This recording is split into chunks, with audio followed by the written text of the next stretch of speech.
Ya, angka kasus COVID-19 di Indonesia ini terus bertambah dan bahkan telah melampaui Cina sebagai negara yang pertama kali terserang oleh virus ini. Nah, untuk itu Indonesia sangat-sangat membutuhkan obat antivirus corona demi meredam amuk virus ini di tanah air. Ya, untuk membahasnya pemirsa telah bergabung bersama kami Rektor Universitas Airlangga, Profesor Muhammad Nasih, serta Ketua Tim Riset FK Unpad, Profesor Kusnandi Rusmil. Assalamualaikum, selamat sore Bapak-Bapak. Selamat sore. Waalaikumsalam. Selamat sore.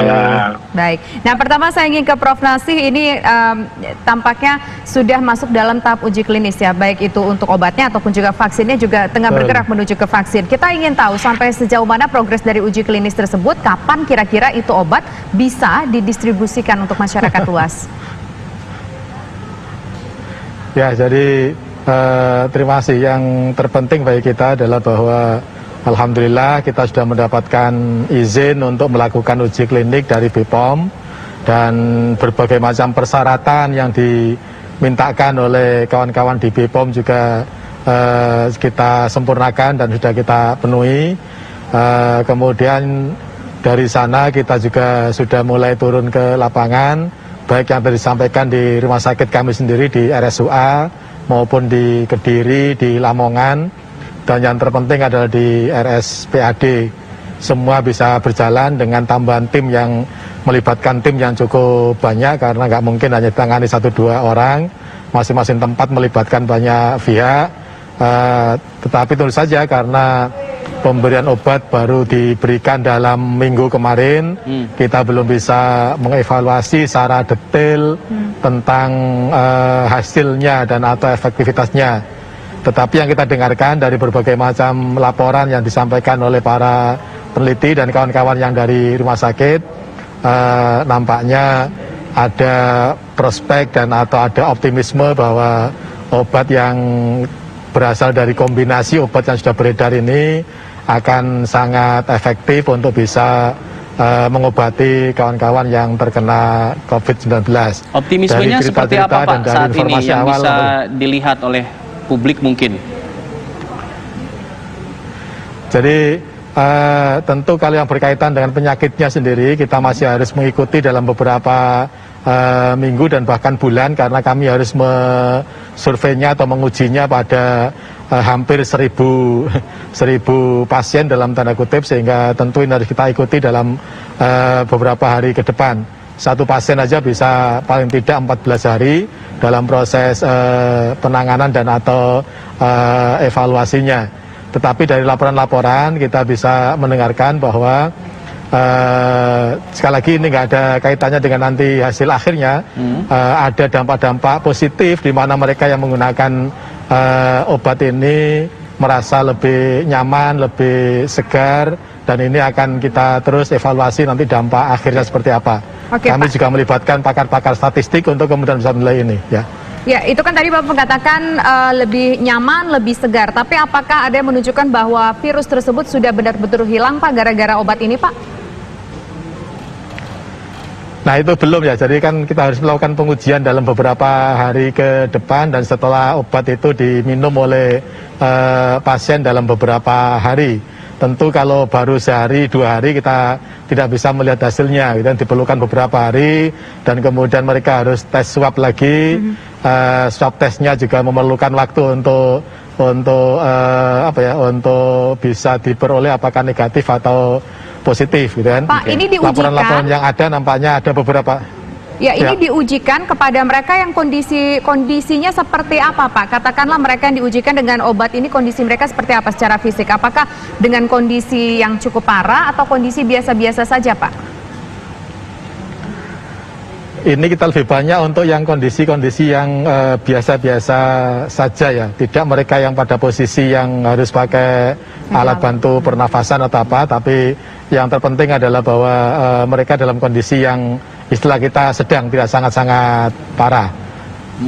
Pak Jokowi mengatakan bahwa ini kasus atau pandemi COVID-19 ini bukanlah hal yang biasa-biasa saja. Artinya butuh penanganan yang juga di luar dari yang biasa, harus yang luar biasa.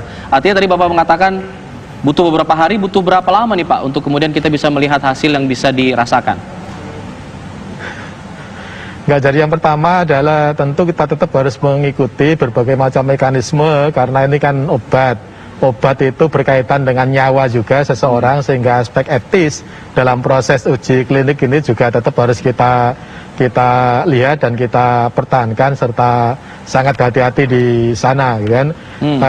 Tentu kita juga nanti akan melakukan beberapa terobosan asalkan itu tetap dalam koridor sebagaimana diamanahkan atau dipersyaratkan oleh kawan-kawan di BPOM. Baik. Kami optimis bahwa dalam waktu beberapa minggu ke depan hasilnya akan sudah, intinya gini, jadi nanti kalau hasilnya sudah bisa kita peroleh, tentu akan kami serahkan pada para pihak yang berwenang untuk itu, karena kami di universitas tidak punya kewenangan untuk memproduksi dan atau termasuk mengedarkan. Kami hanya tugas kita nanti sampai diuji klinik, setelah itu kita serahkan lagi misalnya pada pemerintah, pada negara untuk ditindaklanjuti lebih lanjut oleh beliau-beliau yang berwenang. Oke, Prof Nasi, kita beralih ke Prof Kusnandi Rusmil selaku Ketua Tim Riset FK Unpad. Prof Kus, bagaimana sejauh ini kan kabarnya Universitas Padjadjaran juga bekerja sama dengan Bio Farma dan juga Sinovac Cina ya untuk vaksin yang sudah tiba, begitu kabarnya? Seperti apa perkembangannya, Pak? Jadi kalau yang kerjasama dengan Sinovac itu Bio Farma. Jadi kami tidak berhubungan dengan Sinovac. Jadi kami berhubungannya dengan Bio Farma. Karena Bio Farma itu kan suatu perusahaan yang akan memproduksi vaksin. Jadi dia dapat lisensi dari Sinovac. Nah, lisensi untuk melakukan suatu uji klinis. Dan dia bekerja sama dengan kita. Karena dari Unpad, dari Fakultas Kedokteran. Karena kita sudah lama bekerja sama dengan Bio Farma. Selama ini kita udah bekerja sama dari tahun 90 ya sampai 2020, jadi udah hampir 30 tahun. Jadi saya sendiri melakukan uji klinis sudah 32 kali sama ini gitu. Oke.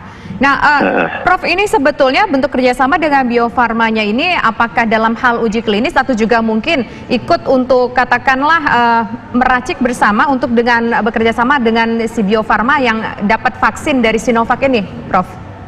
Jadi yang meracik vaksin itu adalah Bio Farma. Kalau kami hanya uji klinis, apakah vaksin ini betul-betul efektif atau tidak. Nah, vaksin ini sebetulnya udah diuji klinis fase 1, fase 2 di Chinese ya. Fase 1 itu kurang lebih 100 sampai 200 orang, fase 2 kurang lebih 400. Tapi sebelum masuk fase 1 itu ada yang disebut praklinis dulu. Ya, praklinis dulu itu artinya dicari bahan vaksinnya. Setelah ketemu bahan vaksinnya, itu dicoba pada hewan. Kalau pada hewan itu dia menimbulkan zat anti dan hewannya aman, ya.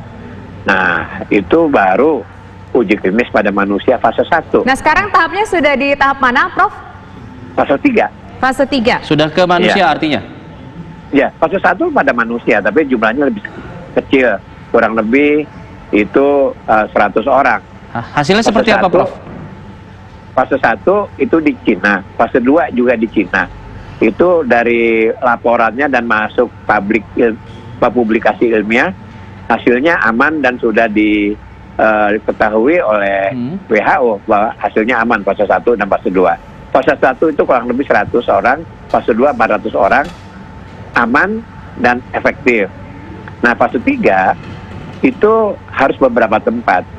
Jadi Unpad itu selain di Unpad di Indonesia, itu juga uji klinisnya ada di Afrika, ada di Amerika Latin, ada di India, dan ada di Indonesia. Jadi ada tempat.